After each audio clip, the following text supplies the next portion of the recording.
So how did you get started playing rugby?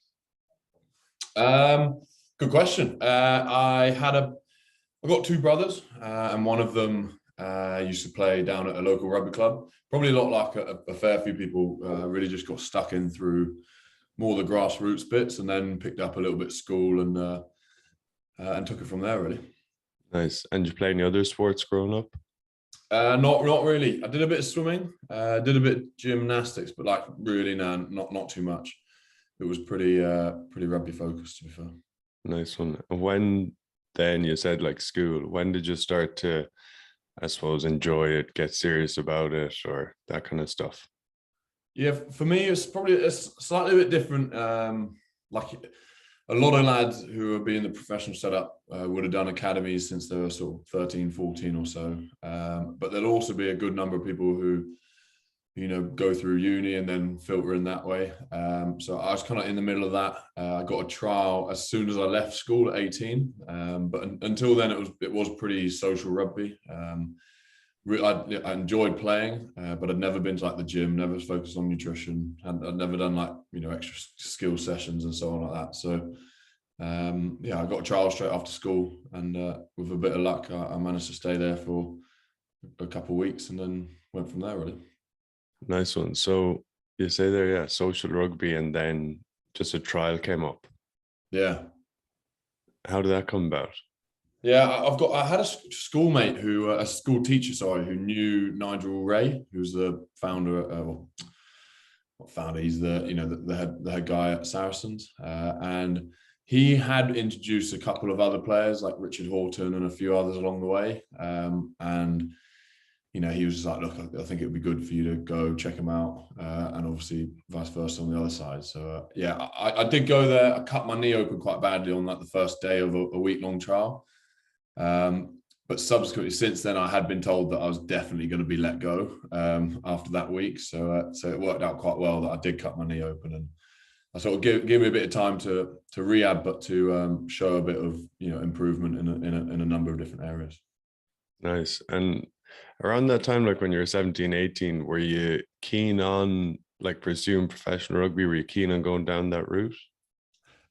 No, honestly, I was like as keen as like someone would be, but I thought it was a pretty unrealistic sort of setup because I'd done like some southeast or some county stuff, but I mean realistically everyone does that, and it's sometimes a bit of a joke. So I think I think where I knew I was at compared to like some of those lads in the academies, I was a good way off. Like I said, I hadn't really done any sort of gym programming, any nutrition bits. I just, there was a big gulf really. So, but I had a lot of, I could work hard. I was pretty focused. So I think that time that I was there rehabbing really allowed me to, I guess, show that I could be a bit of a project player. But I'd played heaps of rugby, your standard sort of Saturday, Sunday club and then school type setup. So I'd done lots of rugby. It's just, it's a different ball game when you head to a professional setup. Yeah, for sure. And how was it then, like jumping into that, like daunting, or how'd you find that, like going in there Yeah. from the level you're at? Nah, it was mad, to be honest. It was just like because then Saris had they would recruit some really really top class players, and then like a base of like players that weren't like as amazing. So it was like to see some of these like wild class players, and you come just from schools was pretty odd. But now I think, in that project they then got on board a load of people who could basically work hard as a group and get along rather than picking out like the stardust and then doing it that way. But it was brilliant. Like the level of coaching, the level of even just being in a professional setup of a gym and so on, and the nutrition side, like I saw huge changes in my either like body and that sort of muscle mass, the sort of skill set within a year, because pretty much all my job was to do was put on weight and learn to catch and run properly. So yeah, it was quite focused. Really enjoyed it. Obviously a lot of hard graft, but really enjoyed that period.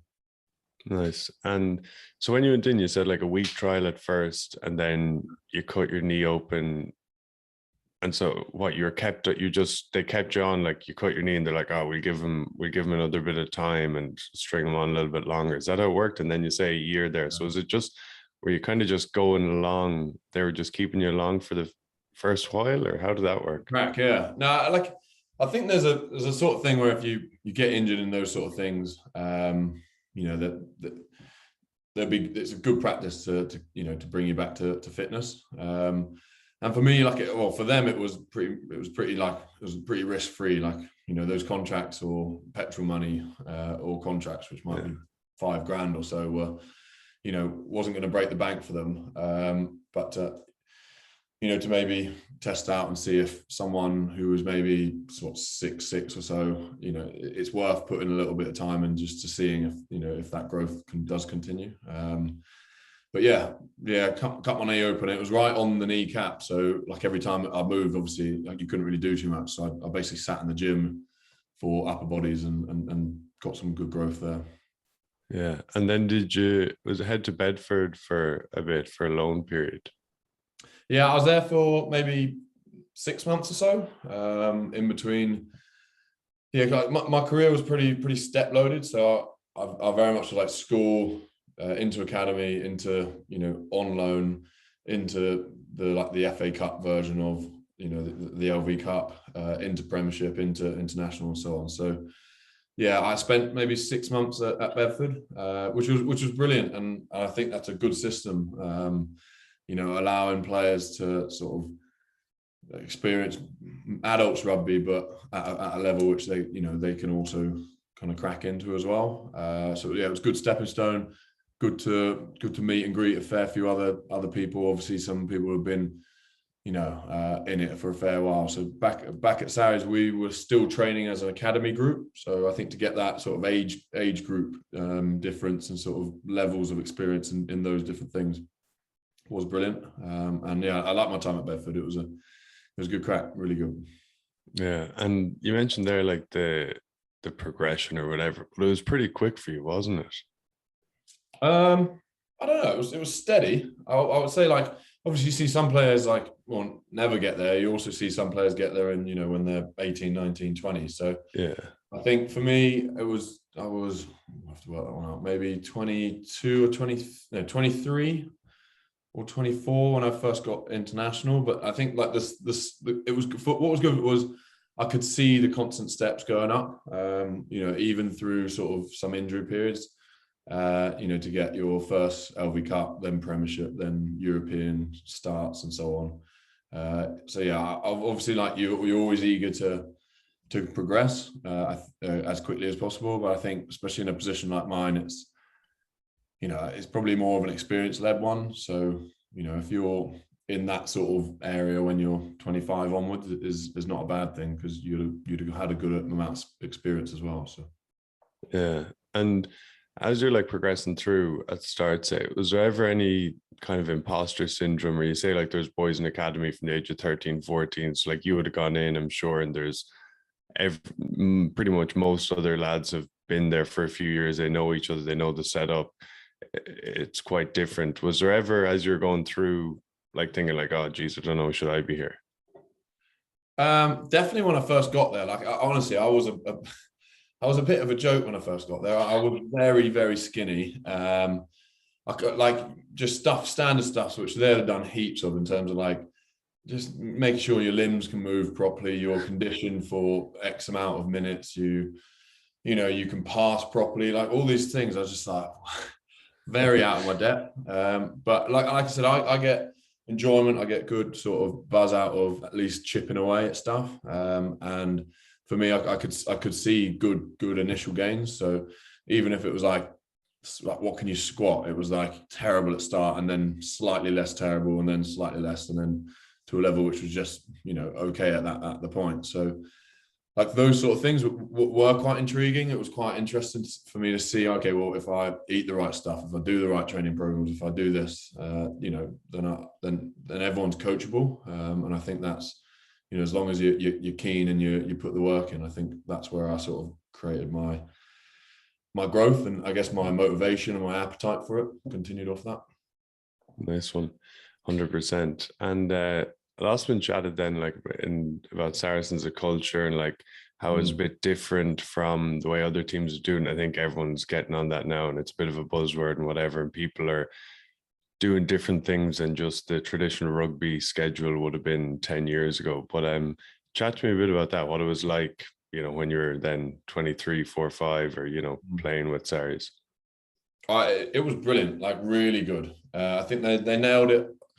Obviously, some things off the back of it, some fallout bits, but no, I think they absolutely nailed it. Like taking people on trips, taking them away from the environment that they had been in, sort of showing everyone in the company a good level of respect. I think that was brilliant to have that real forward thinking stuff, to have players under 24 or 25 making sure that they were doing things like education or trades courses or anything that was relevant to them, without doing it in a way which like kind of preaching and sort of saying you have to do this. It was just a bit more culture than that. Kind of everyone bought into it.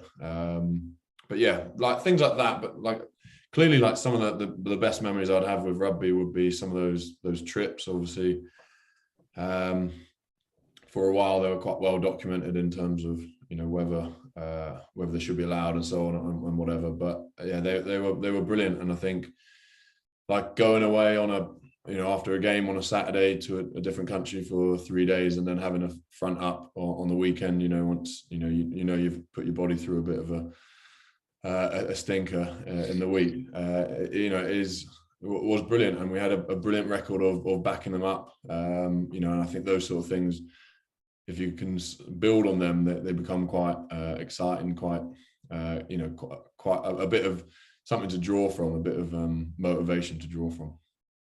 Yeah, that's class. And so how many of you would have gone off, say, on this trip? Oh, the squad, yeah. The whole squad would. 30. Maybe 40 of us. And yeah, like ones where they'd split you up into different countries and you'd have to meet, you'd have to find your own way and meet in the middle in, say, Switzerland or something, or like just random stuff like that, like thought-provoking things which kind of layer you with some stories along the way. But yeah, and it wasn't just go out and get pissed. We'd have good culture, open, honest meetings. Things which what's up with the club, is anything, what can we work on? Things which I guess after maybe a pint or two can be a bit easier, especially for sort of lads who are pretty I don't know, closed off a lot of time. But yeah, I think those sort of things, and you got stories off the back of it. That it just creates a bit of a buzz, a bit of excitement, a bit of something to look forward to as well. Because if you got them kind of 2 or 3 times a year, like those winter months can get pretty long and tired, and like it's raining and snowing and sleet, and to have something like you could go away to, I don't know, somewhere with a bit of sun for a few days. It's amazing what that does for the attitude and sort of the build up, the narrative within the season, because otherwise you're just talking the same stuff all season. I think it's a really smart way of breaking stuff up, and yeah, I think money really well spent, to be honest. Like you look at what those things cost, but then also you look at what they give. I think a lot of people just look at what they cost at the beginning of the day, and really can't maybe be as forward thinking or so on to see what they actually give, not just in terms of performances, but also in terms of memories, experiences, and how long that player then wants to stay at that club. If you've got 30 players that want to stay at a club, that means you don't have a third of them leaving every year, and you can actually start to build stuff, build teams, build relationships, build trust. I think that's kind of unspoken for, but was a huge part of our success for sure. Oh yeah, so true. So many points there. Like it's interesting. A lot of teams, I think, do these things for the sake of it. Like at preseason, it'll be like, oh, we're going doing this because other teams do it in preseason. So this middle block of preseason, we do this trip. And then it's like just you're doing it for the sake of it. Whereas what you're saying there is so thought out. Like you say the trips, and then it was like kind of scavenger hunts or challenges within the trips and all this stuff. Like, yeah, so interesting. Who's behind that, or like so forward thinking? Yes, and well, I'd say we had a very creative group of either coaches or people, but we had a really good guy called David Jones who's still there. He's sort of head of, and also David Priestley before him, sort of head of, I'd say maybe culture and player development. But obviously that, that's quite a wide topic in terms of, he'd help people with university, he'd help people with, psychology, sports psychology, he'd help people with a number of different things. But I guess their role was to make sure that the player is in a good spot to essentially be as best as he can be on field.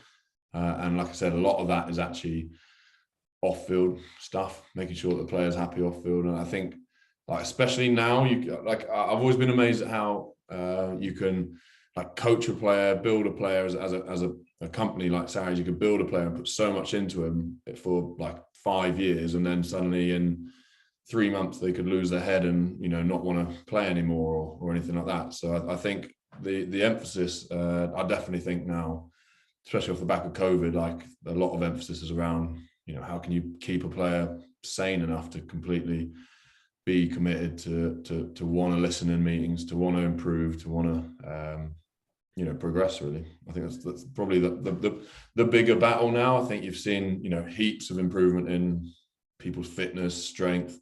I think that's sort of plateauing. I think the next phase is very much mental strength, I guess.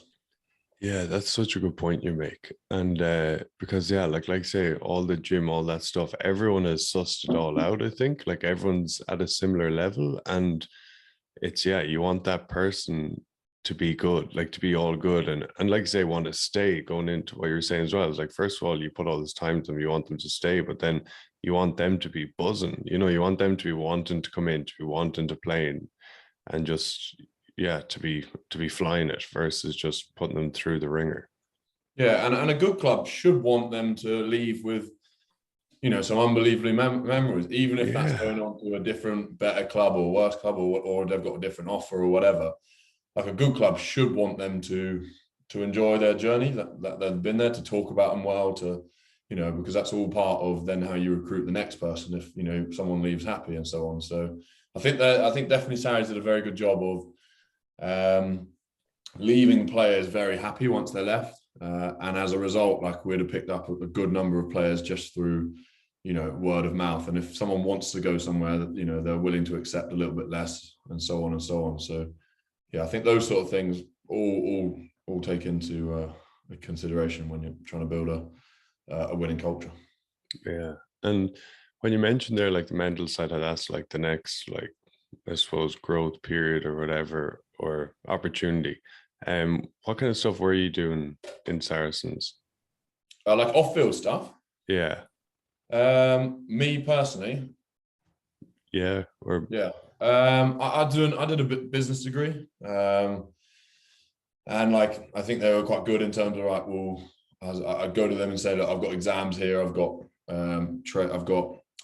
in class here I need to be, and so on, and that they'd bend with you. I think some clubs can be quite rigid in that, so they're really good at that. But then also helping set up things like, I did a shadowing at a school for 6 months, 1 day a week, with a North London club, North London school, so helping those sort of things. But like, really wide range, really. I could go to them with a lot of different things, and they'd be comfortable in sort of helping out, really.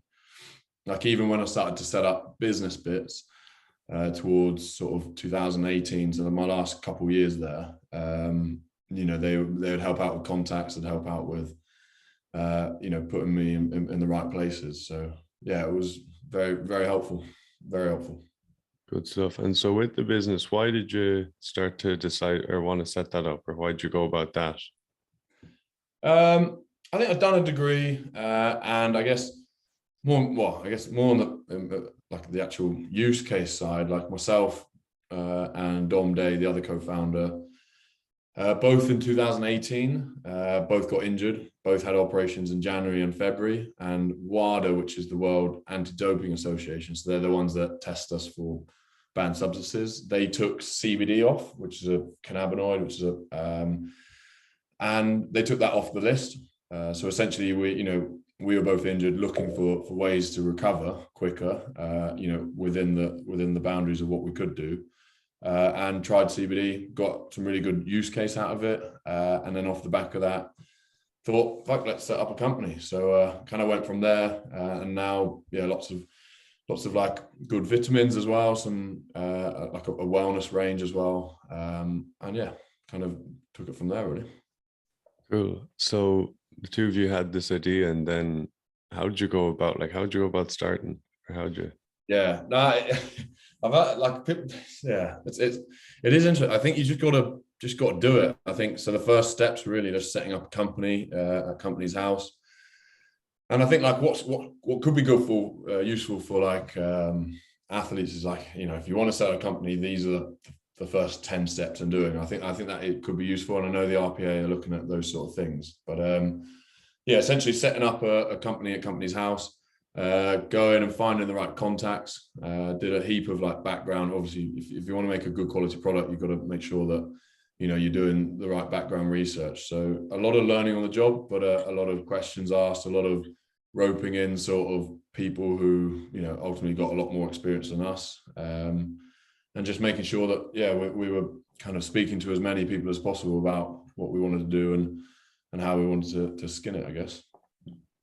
Cool. And so then the two of you are playing while you're doing it, and just like that journey along, like I see now you're in boots, and like it's big, and so it's just bit by bit, you're just like, oh, let's try this, let's do this, let's make a website, is it like that? Like it is it sounds, I guess the idea of doing it is a lot more daunting than actually when you just start ticking stuff off. Like the amount of information is on the internet, amount of information that you've got. Everyone will always know a few people who are really willing to lend a hand, and sort of, I think with rugby and the doors that we've opened, obviously that those doors are probably a fair few more than say the average Joe. But like, I guess it's about using them, making sure that you're asking the right questions and so on. But yeah, like we're in boots, going into Tesco's at the end of this month.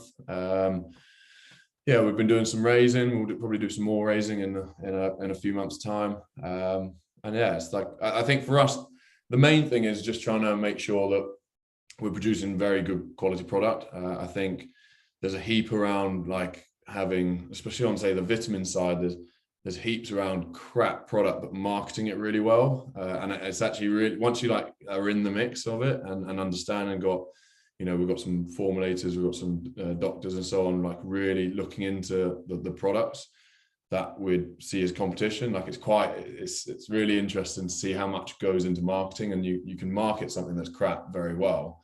So I guess our job is to, we've produced some very good products. So now we just need to market it very, and sort of explain why the products are so much better rather than just going nice and cheap. So that's our challenge. Nice one, fair play. It's unreal. And with the like CBD in sports, like I think it's great, and it's brilliant that it was taken off and all that. And definitely, I think it's something going forward, versus taking painkillers so much. And have you seen? I see on your Instagram like different players like taking it, but have you seen an uptake or people interested in it? Other players like wanting to try it out and that kind of stuff. Heaps, yeah. Like we've had, I'd say, thousands of athletes use our product now, and I guess especially because of the level of testing we do. CBD is probably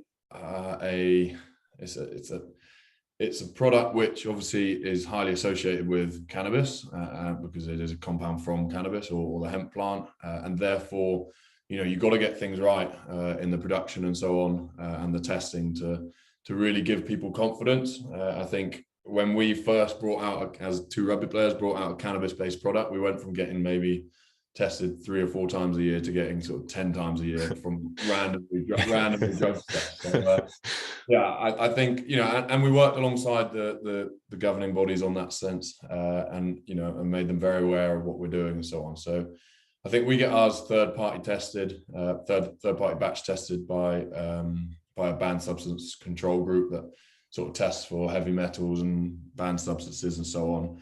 Also, all of our vitamin range is tested by Informed Sport. So, like we've put in place a load of different procedures to make sure our products are at least tested by two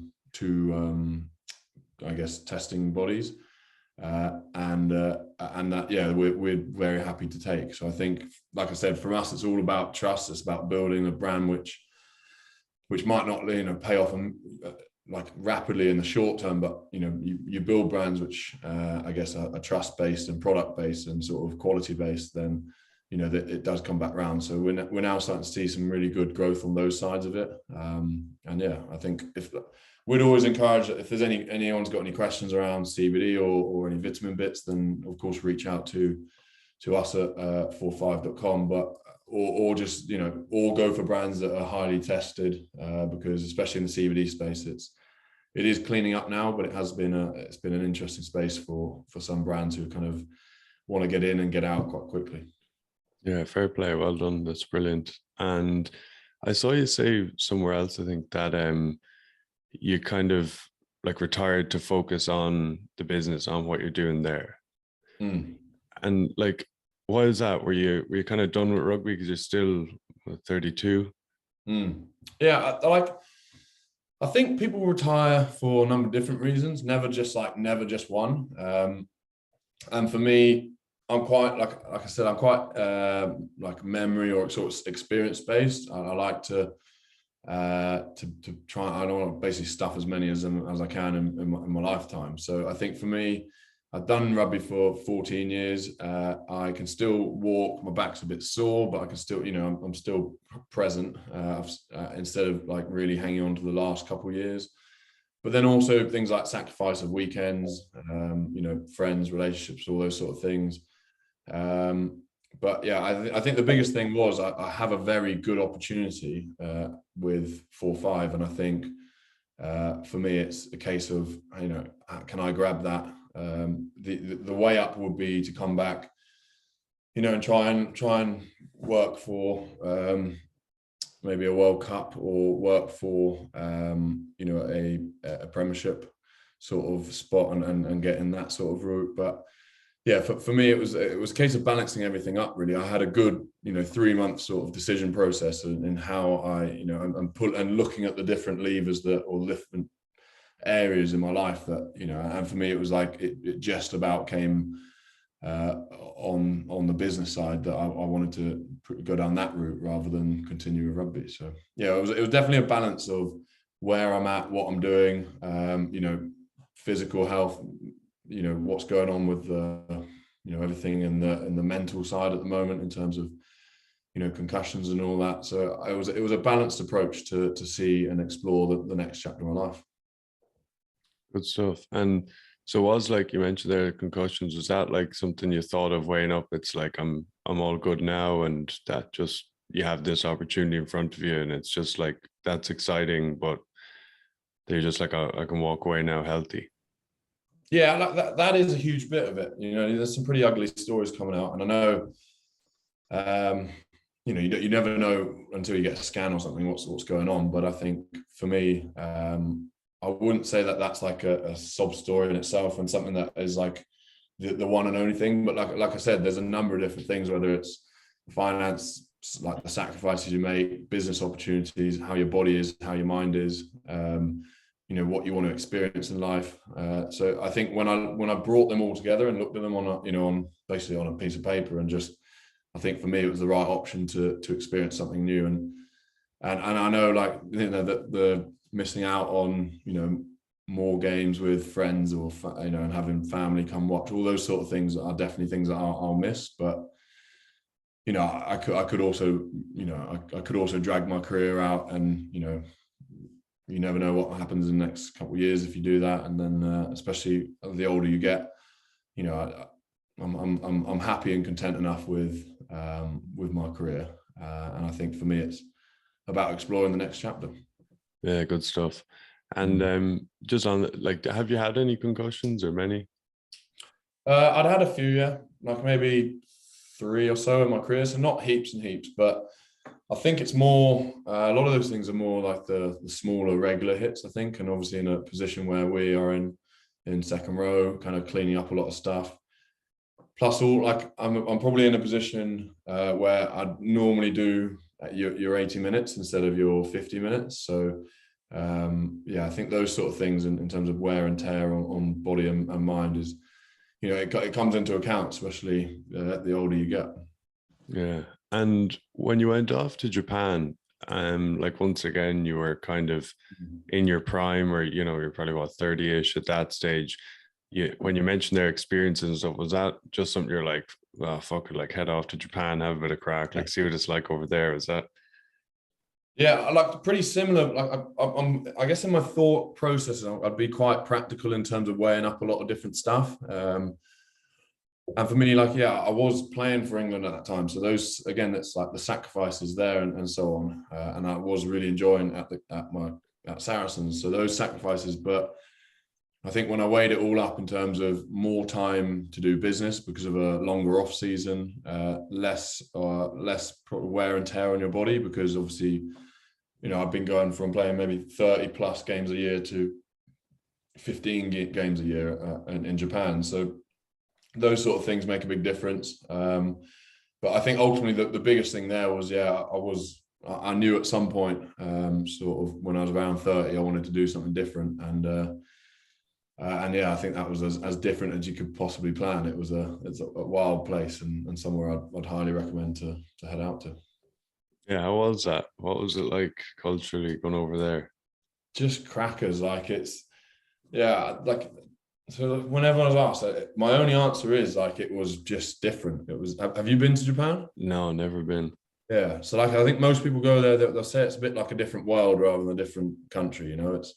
It's just so foreign to what, as a Englishman who's lived in pretty much around London his whole life. It's very foreign, and I'm, like I said, I quite like new experiences. I'm quite intrigued. I like learning. I like seeing different cultures, and that was it blew my mind a bit, and in a brilliant way. Loved it.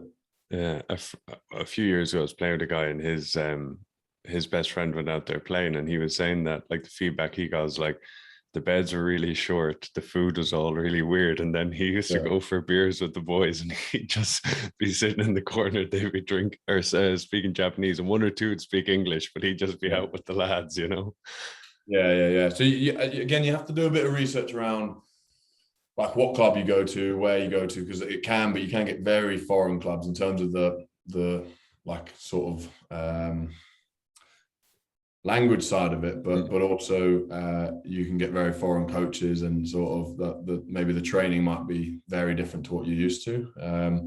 But I think there's a good number of clubs which are sort of Tokyo based. I think we're brilliant. Kobe is decent, which you have a good group of foreigners, but also a lot of the Japanese internationals in those teams. So they speak a good chunk of English. But like every place will have translators and so on. But yeah, you definitely need to put your club wise in. I was very fortunate to head over to Panasonic Wild Knights, where we had a brilliant group of foreigners, but also a really good group of Japanese players as well. So it worked out well. Good stuff. And when you were speaking there, once again, like how it seems like you really enjoyed it, and you're talking about the experiences you had, and a lot of players, I think, at different levels will kind of always be in fear, like fear of getting dropped, of it ending, of not getting a contract, of, and you kind of, they kind of go through it just in that kind of fear, like worrying about what's going to happen next. It sounds like you were kind of, did you enjoy it? It sounds like, you're like, oh, I'll do this 130, I'll do this, and all these different things. Did you enjoy your time when you were playing? Yeah, absolutely. I think that's like, given, I think, especially in like the Sarries period, when we initially started to win some trophies, I think my mindset was very much around the trophies and sort of trying to get them under my belt. But I think the more, like, we're very fortunate to rattle through a few trophies. So I think that the further down, I guess the longer my career went on, I was definitely more intrigued about enjoying that process of the whole journey. And because like you realize quite quickly that you have a goal in mind or whatever, which might be a trophy, or business might be a promotion or whatever it is, and you work like really hard for that, and then it goes quite quickly, like you're on to the next season or whatever, So for me, it was like probably a mindset change of really enjoying the journey and the build up to it, and sort of, the semis, the finals, but also the big games throughout the season, and sort of the trips and that side of it. So yeah, I'd say I've like I said, I've been very content with my playing career. I know I'm very fortunate to have played at two brilliant clubs, and I know, especially say to finish up at Panasonic, like we didn't lose a game when I was over there, so that's for 2 seasons. So I think it would be a very different environment, and I know, like I said, I've been probably pretty grateful with the 2 environments that I've ended up playing in. Have been both, decent environments. Yeah. Was there anything that helped you shift your focus from like always looking next trophy, next thing, to enjoying the process? Tougher than said than done, I guess. Yeah.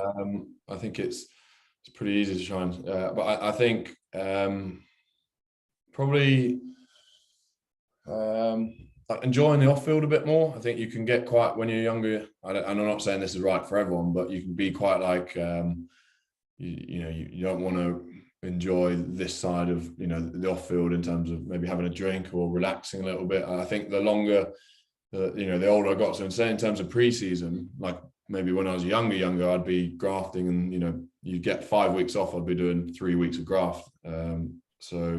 But then the later you go, I think the more you realize that you've got to take those weeks off, and I'd take 5 solid weeks off, and I might do a bit of training in the 5th, but it was very much enjoy the down period, because you're going to have a string of 35 games in the year. So I think that sort of mindset of like making sure that when I'm on, I'm really on, but when I'm off, like I can find ways to switch off, because otherwise it gets quite constant. And I imagine it's the same probably in business, and definitely I'm finding ways in which, even in the last month and a half since I've been retired, like I have to find ways to give myself times to switch off, and that's all part of rebuilding and enjoying that sort of the journey, I guess. So yeah, it probably be off period is key, but also just really enjoying the relationships that we're fortunate enough to get. I think we're very, I guess as athletes, majority of the athletes get along with each other, and they're very blessed to have like a lot deeper relationship than you maybe would with, say, the person you work next to at work or so on. I'm very fortunate that I've got some really good relationships at 4-5, but I think for maybe the average Joe, it's you don't really get to that level. And I think like I said, we're very fortunate and grateful to be able to spend a good bit of time with people that you actually care about, which is nice. Yeah, 100%. And you mentioned there, like during your career, like with 2 brilliant clubs and winning lots, and all seems great. But what was, say, biggest challenge or like tough period of your career? Yeah, injury. Like I've had maybe 7 or 8 ops.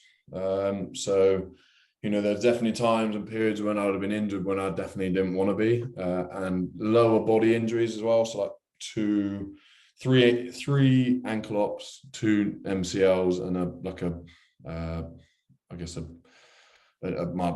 one of my bones in my knee kind of popped out a bit. So like those sort of, they're quite repetitive, sort of mundane rehabs, the leg bits. So a lot of like really slow, long movements where you have to just do over and over again. I think those are times where you just think, oh, this is like killing me a bit, in terms of, you want to be out with, the training guys and so on, and be playing. I think that's always quite hard, but then also like I think dealing with being sore off the back of those probably had been the bigger thing.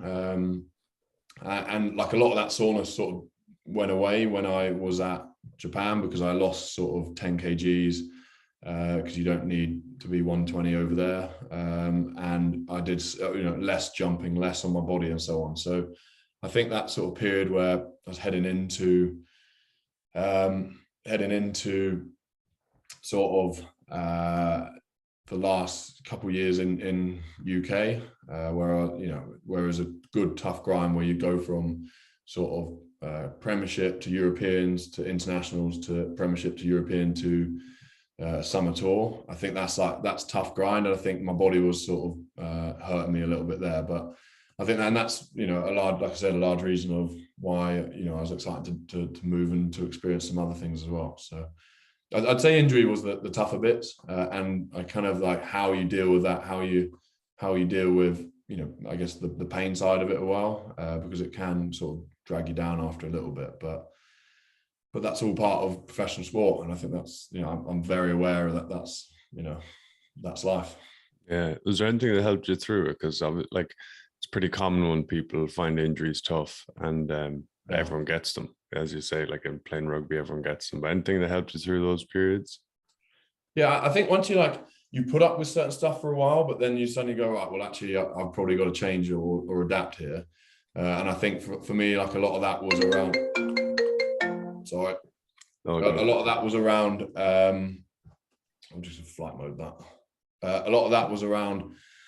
Like the adaptation for me was making sure I was doing a heap more injury prevention bits, making sure I was doing a good chunk more on my nutrition side. So a lot, like even the CBD and the wellness bits are all tied into how you can make yourself a better sort of less sore player as such. So that, but then like you just become more mature. Your schedule might change a bit more from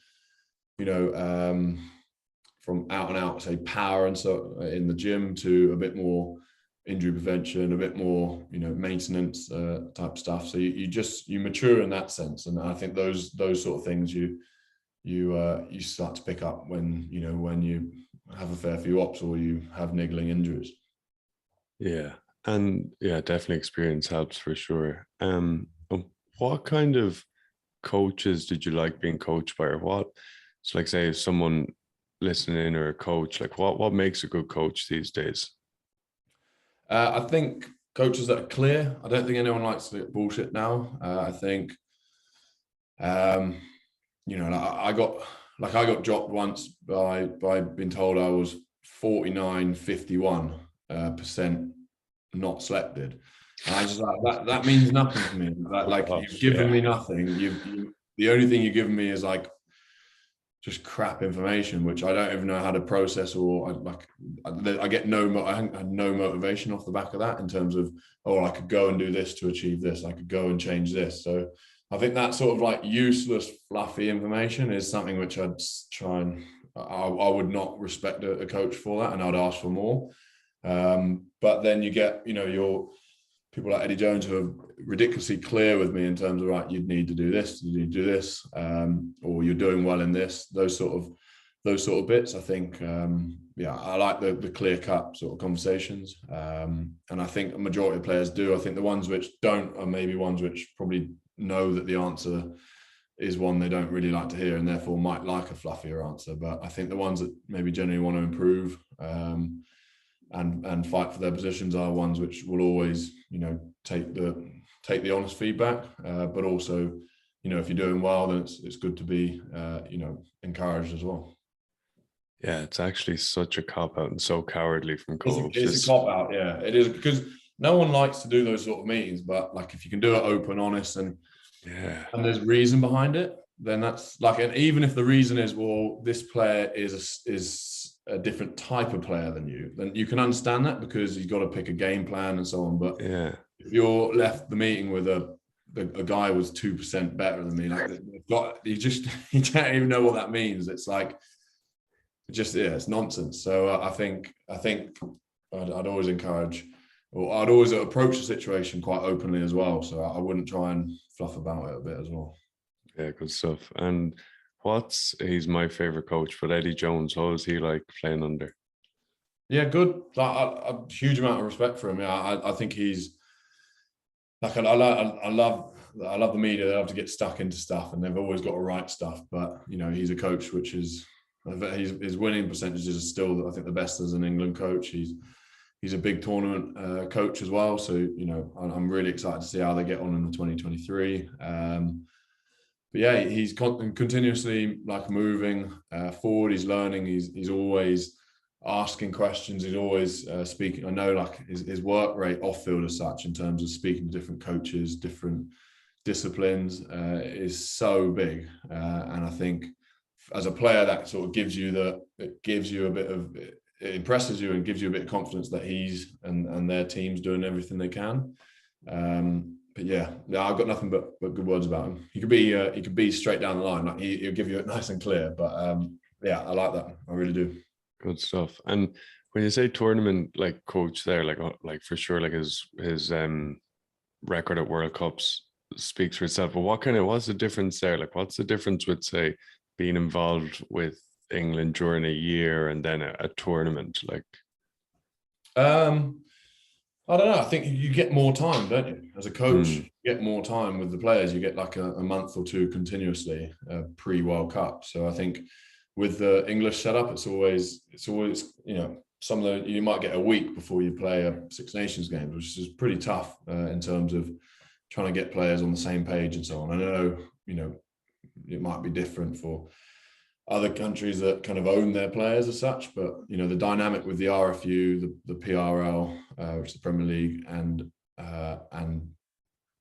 is like is a dynamic where they don't necessarily own the players. There's a lot of bargaining back and forward in terms of time and how much game time and all that sort of side. So, but I think he does a really good job of squad selections in those sort of World Cup periods or big campaigns are quite impressive. He finds a good balance of people who want to be there, good balance of people who know they might not be in a starting lineup, but can really help the squad.